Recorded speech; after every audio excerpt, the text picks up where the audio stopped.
Okay, so in this video what we're going to be doing is I'm going to go over some simple settings for newer players and whatnot, just maybe if they're looking for it or if they just need a quick setting to help them out, and just settings that I would suggest personally. And yeah, so I'm going to go over that. If my voice cuts out or anything, I was just editing the video and I just happened to mess it up or something. But okay. Okay, so first of all, in main perimeters, obviously, I may not have as much stuff because I play on a PlayStation, but for the main things, there's UI scale, which will make your text or whatever bigger on screen, maybe make it easier to read or whatnot.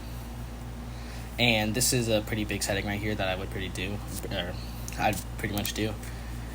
For graphics, if you're looking for better graphics, this is what I found to look pretty good. So take off dynamic lung, I don't even know how to pronounce that word, but take down the TPS sharpness. I'd say put it up like 1/3 and do that for the rest of the sharpnesses. Put it down to like 1/3. And then the color correction, do it to contrast. Lens flare, you're gonna have it enabled everywhere. Lens flare for the halo and ghost, you're gonna 0.5 is what I did, and Reinhard I think is the tone mapping, is that how you pronounce it?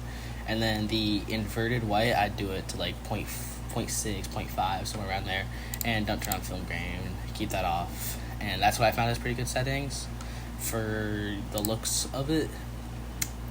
If you have anything else, or maybe suggest anything in the comments if I get anything wrong, or if you have other ideas. I keep gamma correction down as well. But okay, let's move on to the next one. So if we go into the common battle settings here, we can find damage indicator scale, camera shake, sense of flight, automatically join squads, and join already active battles. So with the only one that I really know here, the camera shake, I'm assuming that's very self-explanatory, how much your camera shakes when you get hit or something. Sense of flight, say you're like in a plane and you pull up, that will move your whole screen downwards from where you're pulling, well, causing more of a sense of flight. So having it lower will make that not happen and keep your view more straight. I would definitely turn off join already active battles, because you don't want to join a battle where you're in the middle of a game and then you only get half the game done and get half your RP. So you may as well just turn that off so you get a full battle every single time. Air battle settings, I don't have a ton on anything here, but if you want to change your aircraft's hub colors and stuff, you can definitely change that here, the alert colors and everything. Change it however you want. A lot of this stuff you can find before you start the matches, so I'm not going to really talk about the bomb fuse and all that because I don't exactly know. And there's some other stuff that you can do here. A very, very useful thing that I would do is, where is it? I have to find it. Jeez, where is it? Okay, I might just... Okay, sorry about that, guys.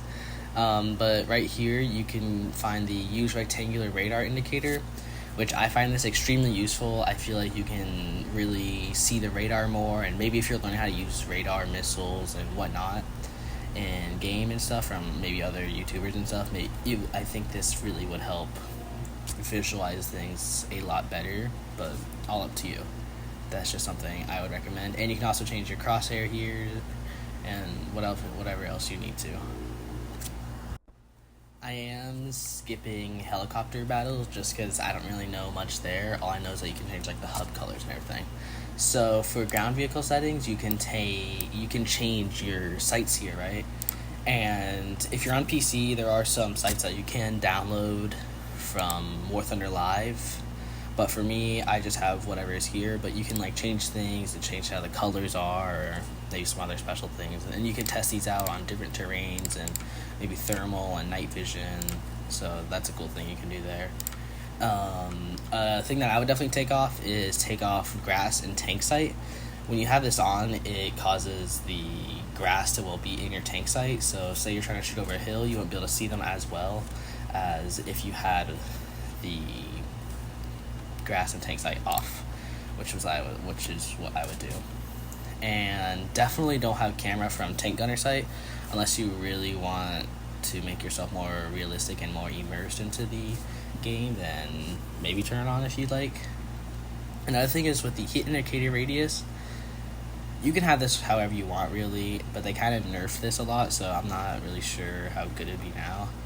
But a definitely good thing is to keep the fade time a little bit higher, so you can actually see where it's coming from if you don't catch it immediately.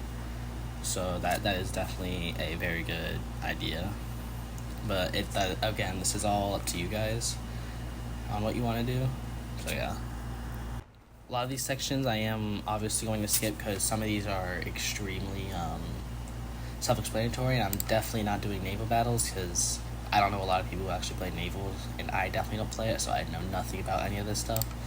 The battle interface and all that, measurement units, I feel like that's self-explanatory. I'm pretty sure you guys will be able to figure that out. The one that I'm going to talk about is customization of vehicles. I have some people who get stuck on this. If your friends ever trying to show you a decal or something and you just can't see it, I would just turn all this on really so you can see everything, right? But I'd say that's all I would do. I mean, there's holidays regions here. I feel like your region would be set depending on where you live, so I'm assuming you'd be fine with that. All right, let's move on to sound, I guess. So not really a ton to talk about here in sound. You can change like the voice of the commands whenever you do that, like attack the D point, attack the D point. You can change the sound of that. Volume. Here's a really good setting I would do. Put other players' engine volumes all the way up because this will make it a lot louder, so you can hear like enemy tanks when they're nearby more vividly, and definitely turn your engine down so that you don't hear yours over theirs. The rest is all up to you, however you want it. If you want, you can take these. I really like the sounds of all this stuff,